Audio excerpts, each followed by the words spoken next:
Hello friends, welcome to my YouTube channel. Friends, अगर आप channel पर नए हैं तो चैनल को सब्सक्राइब करें और वीडियो को लाइक करें और बेल आइकन को ऑन करें, जिससे सबसे पहले आपके पास नोटिफिकेशन पहुंचे।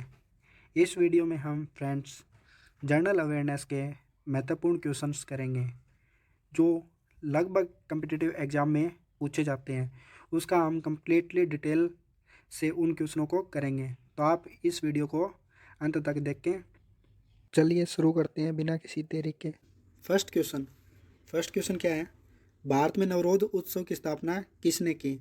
ऑप्शन दे रखे हैं कुतुब अल दीन ऐबक, इल्तुतमिश, बलबन या फिर अलाउद्दीन खिलजी। तो नवरोज उत्सव की बात की जाए तो नवरोज उत्सव क्या है?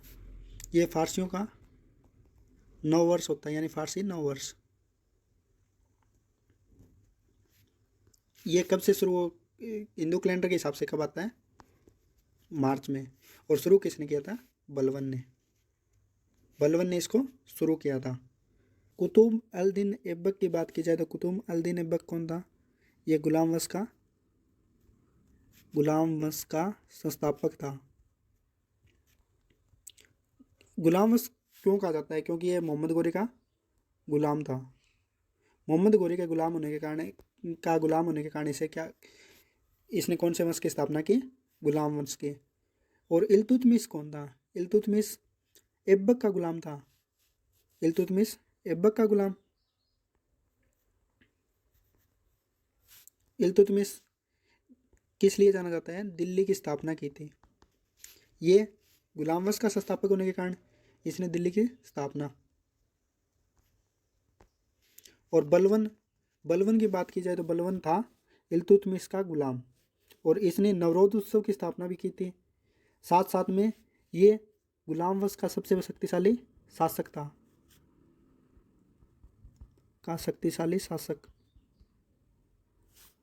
और अलाउद्दीन खिलजी, ये खिलजी वंश से था। ये खिलजी वंश का सबसे ताकतवर यानी शक्तिशाली शासक था। इसने कब तक राज शासन किया था? 1296 से 1316 ईस्वी तक। बलबन की बात की जाए तो बलबन ने किया था 1266 से 1286, यानी 20 साल तक। इल्तुतमिश 1210 से 1236 ईस्वी तक। और कुतुब बिन ऐबक की बात की जाए तो इसने 1206 से 1210 तक राज किया था।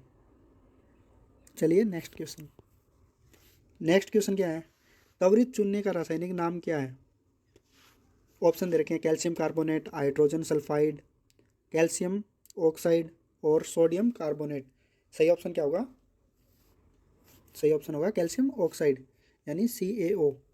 कैल्शियम कार्बोनेट का फॉर्मूला क्या होता है? CaCO3। इसे हम क्या कहते हैं? कैल्शियम कार्बोनेट को चूना पत्थर।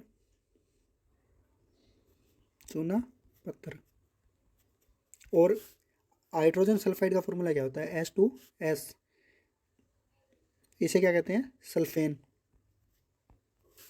कैल्शियम ऑक्साइड का दूसरा नाम क्या है? बुझा हुआ चूना, जो ज़्यादातर एग्जाम में पूछा जाता है। बुझा हुआ चूना। और सोडियम कार्बोनेट का फॉर्मूला क्या होता है? Na2CO3। इसे क्या कहते हैं? धोने का सोडा या धुलाई का सोडा?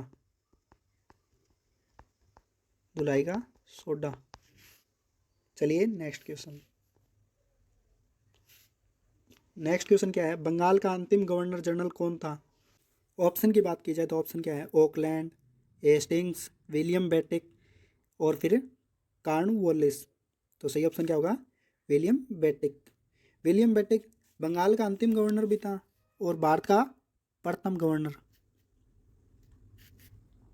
गवर्नर। इसका कार्यकाल कब से कब तक था? 1833 से 1835 तक तो भारत के गवर्नर के रूप में था। और बंगाल के गवर्नर के रूप में क्या था, कितना कार्यकाल था इसका? 1828 से 1833 तक, यानी 5 साल तक तो भारत का गवर्नर, बंगाल का गवर्नर, और भारत का गवर्नर 2 साल तक ये रहा था। इसने क्या किया था? इसने सती प्रथा को समाप्त किया था भारत के अंदर, सती प्रथा को। और 1833 में जो चार्टर एक्ट लागू हुआ था उसके बाद में ये भारत का गवर्नर बना था। चलिए नहीं, फिर ऑकलैंड की बात की जाए तो ऑकलैंड कौन था? ऑकलैंड ये भारत का ही गवर्नर था, परंतु इसको किस नाम से जाना जाता है? सबसे असफल गवर्नर के रूप में जाना जाता है, सबसे असफल गवर्नर। और एस्टिंग्स के कार्यकाल में तीसरा आंग्ल युद्ध हुआ था, तीसरा आंग्ल और मराठाओं के बीच में युद्ध लड़ा गया था। कॉर्नवालिस के टाइम में क्या हुआ था? सिविल सेवा शुरू हुई थी। चलिए नेक्स्ट क्वेश्चन है ध्वनि तरंग की निम्न विशेषताओं में से कौन सा ध्वनि की प्रबलता को निर्धारित करता है? ऑप्शन दे रखे हैं, मतलब पॉइंट दे रखे हैं, आवृत्ति करती है या फिर आयाम करता है या टीमरे होता है गुणवत्ता। फिर ऑप्शन दे रखे हैं कि ऑप्शन केवल 1 और 2, केवल थर्ड, केवल 2, केवल 1 और थर्ड। तो सही ऑप्शन क्या होगा? हमें पूछा है ध्वनि की प्रबलता, तो ध्वनि की प्रबलता किस पर निर्भर करती है? आयाम पर, यानी आयाम पर। तो केवल ध्वनि की प्रबलता पूछा है तो ऑप्शन कौन सा सही होगा? केवल ऑप्शन नंबर 3 सही होगा, यानी आयाम पर निर्भर करती है। तो ये तो ऑप्शन सही हो गया। परंतु ध्वनि की तीव्रता पूछा जाता है, तीव्रता। तो ध्वनि की तीव्रता किस पर निर्भर करती है? वो करती है आवृत्ति पर। और टीमरे तो गुणवत्ता होता है। चलिए नेक्स्ट क्वेश्चन क्या है? यदि पृथ्वी पर किसी वस्तु का द्रव्यमान 12 kg है तो चंद्रमा की सतह पर इसका वजन न्यूटन में क्या होगा? ऑप्शन दे रखे हैं 12, 19.6, 117.6 या 127.4। तो हमें क्या दे रखा है? वस्तु का द्रव्यमान दे रखा है, एम की वैल्यू दे रखी है 12 kg। हमें क्या निकालना है? वेट निकालना है। पहले हम पृथ्वी पे निकालते हैं, पृथ्वी पे वेट निकालेंगे तो वेट बराबर क्या होता है? एम इंटू जी, यानी गुरुत्वीय त्वरण। तो एम की वैल्यू हमें 12 दे रखी है और जी की वैल्यू भी हमें 9.8 दे रखी है। तो इसका मल्टीप्लाई कराया तो हमारे पास क्या आ गया? 117.6। हमें निकालना क्या है? चंद्रमा की सतह पर वजन निकालना है, यानी वेट निकालना है। तो हमें पता है कि चंद्रमा की सतह पर वेट पृथ्वी की सतह का 1/6 होता है, यानी कि जितना पृथ्वी पर ग्रेविटेशनल फोर्स लगता है उसका 1/6 चंद्रमा पे लगता है। तो हमें पता है तो वेट पृथ्वी पे कितना है उसका? 117.6 न्यूटन। तो चंद्रमा पे कितना हो जाएगा? 19.6 न्यूटन सोल्व करने पर। तो सही ऑप्शन क्या होगा? Option number 2, 19.6। चलिए नेक्स्ट क्वेश्चन क्या है? निम्नलिखित में से कौन SCO का सदस्य नहीं है? ऑप्शन दे रखे हैं किर्गिस्तान, उज्बेकिस्तान, तजाकिस्तान या अफगानिस्तान। तो SCO की बात की जाए तो SCO क्या है? संघाई कॉरपोरेशन ऑर्गेनाइजेशन, यानी संघाई सहयोग संगठन, संघाई सहयोग संगठन। इसकी स्थापना कब हुई थी? 15 जून 2001 को। इसमें भारत और पाकिस्तान कब शामिल हुए थे? 2017 के अंदर भारत और पाकिस्तान इसके अंदर शामिल हुए थे। इसकी आधिकारिक भाषा की बात की जाए तो कौन सी है?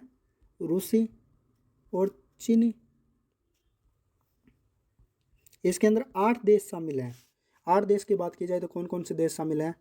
किर्गिस्तान भी है, उज्बेकिस्तान भी है, तजाकिस्तान भी है, चाइना है और भारत हो गया,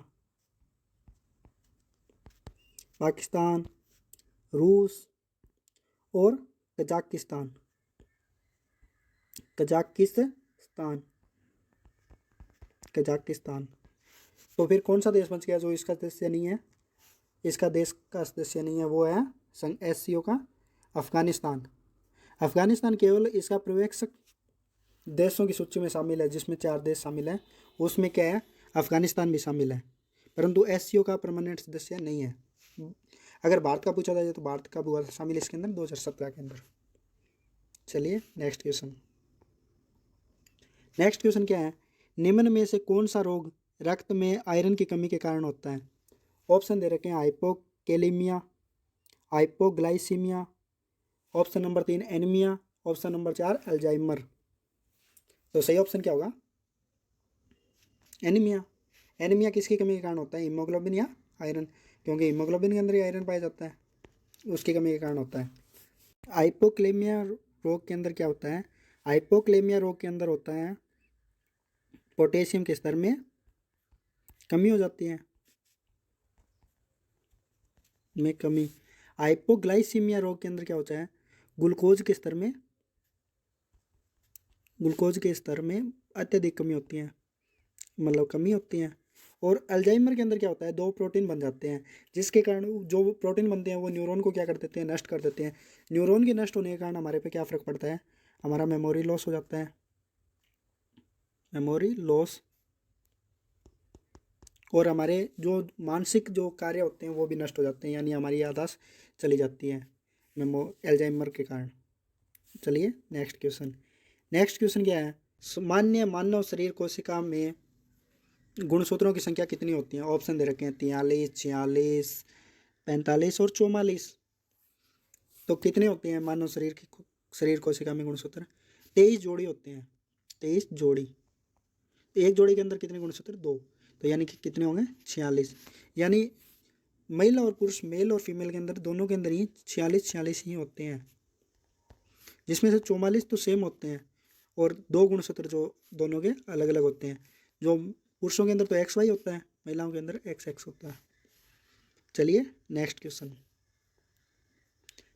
की बात की जाए तो नेक्स्ट क्वेश्चन में क्या पूछा गया है? निम्न में से किस शहर को अब स्वच्छ सर्वेक्षण 2021 के तहत भारत की पहली वाटर प्लस सिटी घोषित किया गया है? किसको घोषित किया गया है? तो ऑप्शन दे रखे हैं हमें इंदौर, अहमदाबाद, पुणे और बेंगलोर। सही ऑप्शन क्या होगा? इंदौर। इंदौर के अंदर जो पानी, सीवरेज का पानी होता है, उनको नदियों में गिरने से रोक दिया गया है। कौन कौन सी नदियाँ बहती है उसके पास से? कान्हा और सरस्वती, जिसमें गिरने से रोक दिया गया है, क्योंकि जो सीवरेज का पानी होता है वो इनको पोल्यूट करता है। तो इसके कारण इसे वाटर प्लस सिटी का घोषित किया गया है। और इंदौर की बात की जाए तो इंदौर भारत का सबसे स्वच्छ शहरों की सूची नंबर 1 में आता है, यानी सबसे स्वच्छ शहर है। चलिए नेक्स्ट क्वेश्चन। ध्वनि तरंगों के बारे में निम्नलिखित में से कौन सा कथन सही है? ऑप्शन दे रखे हैं हमें 4, जिसमें क्या पूछा गया है? ध्वनि तरंगें उस माध्यम से प्रभावित नहीं होती जिस माध्यम में वह गति करती है। ऑप्शन नंबर 2, ध्वनि तरंगें तरल की तुलना में हवा में तेजी से गति करती है। ऑप्शन नंबर 3, ध्वनि तरंगें हवा की तुलना में ठोस में तेजी से गति करती है। ऑप्शन नंबर 4, ठोस माध्यम में ध्वनि तरंगें गति नहीं कर सकती। तो हमें पता है कि ध्वनि तरंगें सबसे ज़्यादा तेज गति किस माध्यम में करती है? तेज करती है ठोसों के अंदर, ठोस में, उसके बाद में तरल में, और उसके बाद में गैस में। तो देखते हैं अब कौन सा ऑप्शन सही है। तो ध्वनि तरंगें उस माध्यम को प्रभावित नहीं करती जिस माध्यम में वह गति करती है। ध्वनि तरंगें माध्यम को प्रभावित तो करती है, क्योंकि ठोस में सबसे ज़्यादा तेज गति करती है, तरल में फिर ये तो गलत हो गया। ध्वनि तरंगें तरल की तुलना में हवा में तेज़ी से गति करती है, ये भी गलत हो गया, क्योंकि तरल में तेज़ी से गति करती है। ध्वनि तरंगें हवा की तुलना में ठोस पदार्थों में तेज़ी से गति करती है। तो ये ऑप्शन क्या हो गया? सही हो गया। चलिए अब बात करते हैं ध्वनि की। ध्वनि की इकाई क्या होती है? इकाई की बात की जाए तो डेसिबल होती है, डेसिबल। चलिए आज के लिए बस इतना ही। अगर आप चैनल पर नए हैं तो चैनल को सब्सक्राइब करें और बेल आइकन को ऑन करें, जिससे सबसे पहले आपके पास वीडियो की नोटिफिकेशन पहुंचे। और वीडियो को लाइक करें और ज़्यादा से ज़्यादा शेयर करें। Thank you.